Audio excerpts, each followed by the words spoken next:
All right, so we are back with another video, and maybe you noticed the name changed, but I changed the names a few times for this channel because I keep noticing that uh, those names, some of the names I had were already taken. I Google searched Beyond Schizophrenia, and a book came up actually that's called Beyond Schizophrenia. Is a story about somebody's story anyway. So I did not like that.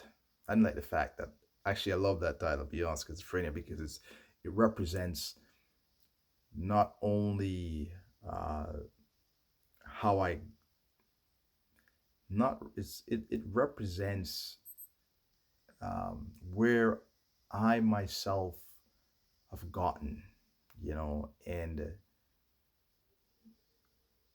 where I want to continue to go, I guess. It's just something about it that I like beyond schizophrenia. It's just, there's something that just so true, you know.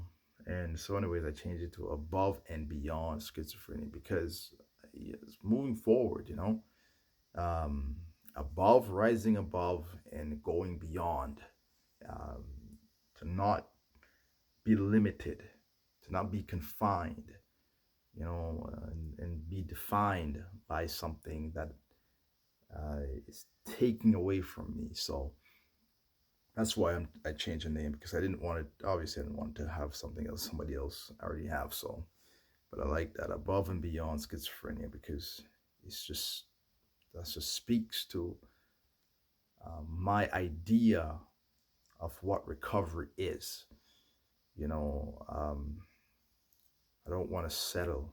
I never settled for what was just given to me with that illness, but um, I rose above it and I went beyond it, and that's what I'm trying to do here. At least trying to impart to others and show that it is possible. So in this video, I want to talk about a good old story that maybe we've grew up with or we've heard, and I think we all heard this one, the story of David and Goliath. Beautiful story, I'm not looking at it from a religious perspective, I guess, but I like the idea of what that story represents, right? Because it's like I want to say eternal, but it is something that is timeless. It is a timeless story because every every life, uh, or is an archetype, I guess, of just life in general, right? Whether it is personal life or it is just a societal um, encounters, challenges, right? And right now, for us, obviously, we're looking at it from a personal level, and we got to recognize that, Goliath, what he represents in that story, and we all know the story of David and Goliath, right? Where you have, I think it was a Philistine. Goliath belongs to the army of the Philistines. They came to challenge Israel to fight, and they have, hey, we're gonna, instead of having this big war and we're killing each other, let's have one champion versus one champion, and the winner takes all, right? So the Philistines, their champion was Goliath. He was a hulking guy, just tall and built, and he was a soldier. He was a soldier of soldiers kind of guy, kind of guy you'd want on your side, you know. And then the Israelites, they were all afraid, man. There's nobody wanted to go challenge this guy, and their guy, the biggest guy, was Saul, and I think he was a king at the time too, but he was like head and shoulders above all the other Israelites. And even him is like, I don't want nothing to do with that because this guy he's big and he looks mean. I don't want nothing to do with that. So, Saul was afraid, and the rest of the Israelites were afraid. And Goliath would come on the battlefield and he would mock them and he would, laugh at them and throw insults and, and they did nothing because they were afraid. So they just hid and just stayed in their tents. Everybody was just quiet and just hoping that he goes away. But next day he showed up and the same thing, right? Same thing that happens up here. It doesn't, it comes back, right? And but there's in the story though, all these men were afraid and terrified, and there's one kid, man. There's one kid that was out in the field there, in the backside of the mountain or something, just uh, minding his father's business, right? Taking care of the sheep. And so, anyways, he comes into town. I think he had to deliver some stuff for his brothers or whatever it was. And then he said, he said, who was this uncircumcised Philistine? When he heard this foolishness that Goliath is speaking, who was this guy coming talking all this foolishness, And anyways, Saul heard, news got to Saul that this guy was what he said. And Saul's like, all right, bring this guy here. And when Saul realized that this guy wasn't afraid, he's like, okay, well, we're gonna send you out there or something like that. So they put on Saul's the armor and their helmet and their sword, and David's like, man, I don't recognize any of this stuff. I don't know nothing about it. All I know is that when I was on the mountain there, a lion came after my sheep after I was watching. I went after it with a slingshot and I got my sheep back. I took it from the lion's mouth. So that's all I know. This is all I trust in. So I'm gonna go out there with what I know, with the weapons I know. And so he went out there, grabbed 5 stones, and he only needed one, and took on Goliath with that slingshot and got him in the forehead with it. So, which then energized the other soldiers who went out and attacked the enemy. Now, I said all that to just give you a background of what this thing is, if in case you didn't know. Um, but the thing about Goliath is Goliath takes many forms. That's why I said it's a timeless story, because Goliath he represents darkness. He represents despair. He represents hopelessness. He represents a challenge that is too big for you. He represents something that looks more than you can handle, right? Goliath represents something that will take an extreme amount of courage in those things in order to go up against. And the first side of Goliath makes you want to tremble in fear. You understand? It fills you with doubt, right? It fills you with anxiety. Okay, it makes you want to run and hide, right? And in order to confront Goliath, it takes the opposite, right? David represents courage. He represents hope. He represents faith. He represents light. And when Goliath came and brought that hopelessness and darkness on Israel, it was David who went and matched it with his light. And just as in the natural world, where you see when the sun shines and the darkness has to leave, and that's kind of what David went out there. And by defeating Goliath, it was like the sun rising there, right? And removing that darkness. And schizophrenia, it is Goliath in another form. You understand? It's another form of the same terror, right? It comes in, it terrifies us, it mocks us, and it sends us running and hiding. We're afraid. If we want to go to get something to eat, we got to sneak around in our own house because we don't want to be seen by the enemy. You know,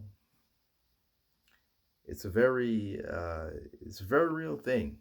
It's a very real thing, and we encounter Goliath in different forms in different areas of our life. It's just that enormous challenge. For me, going to school was another Goliath because I'm facing 4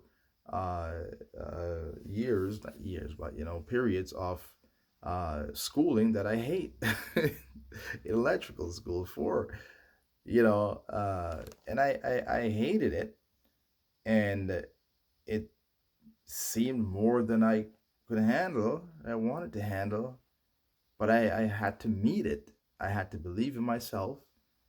I had to have hope.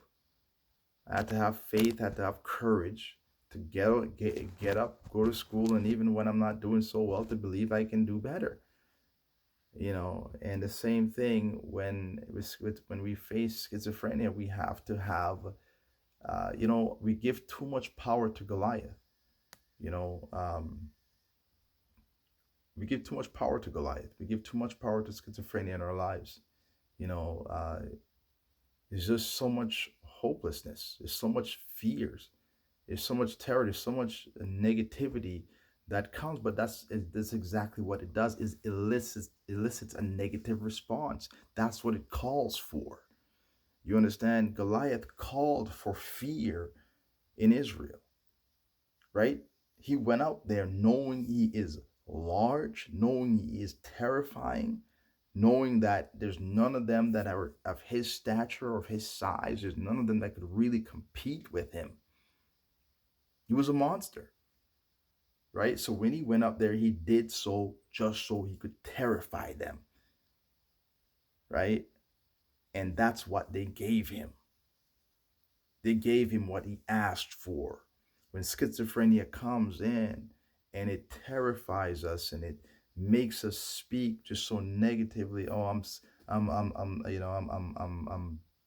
not gonna get better. I'm schizophrenic. My paranoia. And I'm gonna be this, and I'm gonna, like it just has us speaking just such self-defeating, ways. And if Goliath is there, though, there's got to be a David,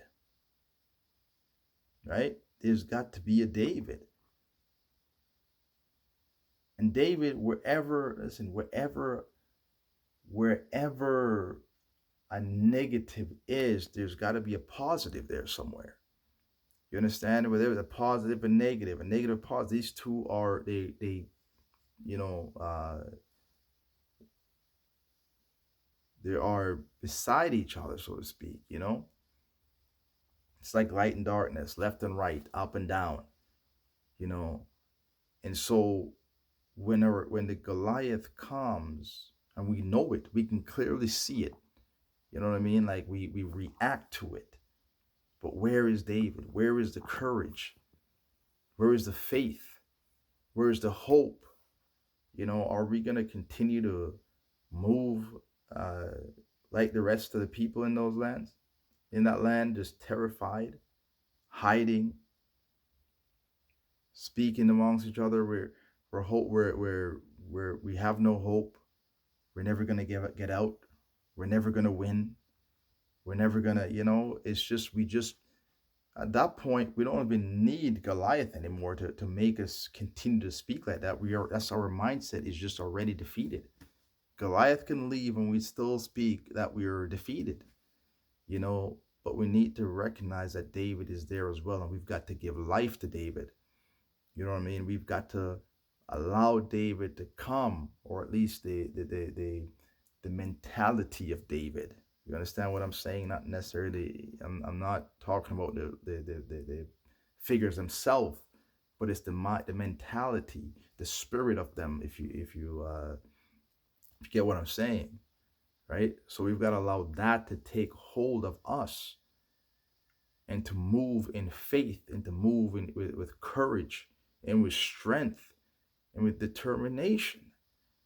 That is what we want, to recognize that there is an antidote to that negative power of schizophrenia.